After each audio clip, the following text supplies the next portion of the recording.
So we've got another bodybuilding type session today. Today's focus is going to be on legs and then a bit of arm work second. Alright, so to warm up for this, going to do some monkey squats. So that's standing in your normal squat stance, fingers under your toes, pull yourself down, so arms inside your knees, trying to lift your chest so that your arms stay straight, right? If your arm is bent, that's because your chest is too low. So try and pull your chest up, and that will give the tension. All right, you're going to go from that position, try and stretch your hamstrings a bit, straighten your legs, and then back up. Yeah, 10 to 20 of them. Front and back scales, you're just going to go through each one once, right? So you've got 1, 2, and then the back versions, 3, 4. Right, each one try to get at least 30 seconds. If not, just get as close as possible. Legs stay straight, arms out for balance. And you're trying to hold as high as you can with this leg. All right, like I say, 30 seconds each leg. Yeah, and then the back balance, keeping your hips square so they're not going to open. You're going to lean forward, right, from here. Try to stay as straight as possible and hold the position. See if you can get as horizontal as you can, all right? After that, the hollow rocks. So this is maintaining like a ball position, all right? And you're going to rock. So the easiest version would be knees into your chest and you rock up and down. Right, to make it slightly harder, extend one leg, and then to make it even harder would be to extend both. Voila. Okay. Once you've done that, we're then on to the leg session, alright? So 5 rounds, this isn't for time or anything like that, so same as bodybuilding the other day, it's just getting the work done in as good quality as you can, alright? So the glute bridges, do like a lot of these in the warm-ups. Right, so this is where you're on your back, drive your hips up, squeeze your bum, and then come back down, right? If you want to add some weight, you could maybe put your dumbbell sort of over your hips, support it with your hands, up and down in that position, yeah? 10 to 20 of those, so a good few reps. After that, you're then on the single leg Romanian deadlift, right? So it's quite similar to the back scale on the warm-up, holding your weight, opposite hand to whatever leg you're going to be standing on, right? And then from there, keep your hips nice and high. Think of this as a hinging position from the hip. All right? So you're not going to curve your back at all. This stays rigid, leg stays rigid, and you're trying to rotate around the hip. Right? Obviously quite difficult to balance. Yeah, and then stand up. Right? Same thing again though with the hips. Try not to let any of that happen. So keep them square as you go down, not sort of open like this. All right?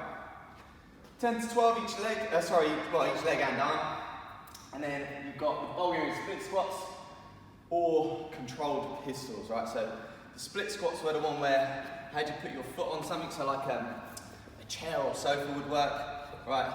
So all the weight's on the front leg, come down so that your knee touches, and then driving through this heel as you stand up, right? Again, you can hold the weight with this hand because it's got space to go to, yeah? Or a pistol.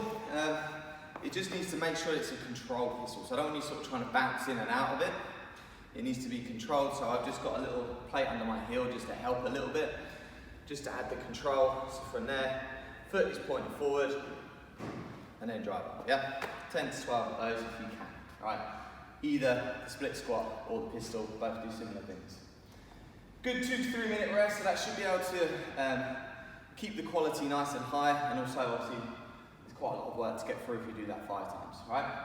Secondly, the arms, loads of variations with this, right? So tricep extension is basically from this position, you're then going to extend your elbows, right?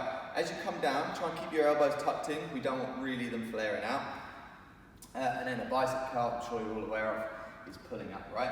So just a couple of versions you could do with this. One, if you've got a lightish kettlebell or dumbbell, right, you could curl in there, right, and this is tempo one, so you'll do 3 seconds up, so 1, 2, 3, hold at the top for 3, 2, 1, and then 3 seconds, controlled all the way down, all right. Could possibly, if that's too heavy for a single arm, you could go 2 together, so 1, 2, 3, yeah, you get the idea, you could do that way. You could, if you've got a thin band, you could do like this, where you stand on the band, right, from there, pull all the way up. It's going to be quite challenging, right? Or again, if you need to have more adjustment, you could stand further down the band and do it that way. If you've got a thicker band, you could stand in it like that, and then just hold the loop. Right, so similar sort of vibe, yeah? All those variations. In terms of the tricep extension, so if you've got a dumbbell that's light enough, you could hold the two heads and extend here, right? So relatively light kettlebell for me. So I'll be from there, come down, and then extend up. Yeah? If it was band, you could possibly do like that. Yeah, so that would be quite a few reps on that. If it was a thicker band, you maybe want to kneel on it. Alright, so that shortens the distance, which makes it easier. Alright, so from there, come down, elbows tuck in, and extend up. Alright, so a few different variations. With this bit, it's for total reps, right? So some of you are going to go light and do loads, some are heavy, probably not do very many. Idea really is to get quite a few reps, alright? So you're going to do the tricep extensions as many as you can, then the curls with the tempo, right? Rest a minute and a half, and then it repeats in reverse. So you then got the curls again and the extensions, and then you're done. So you just once through this one 5 times up. Cool? Enjoy.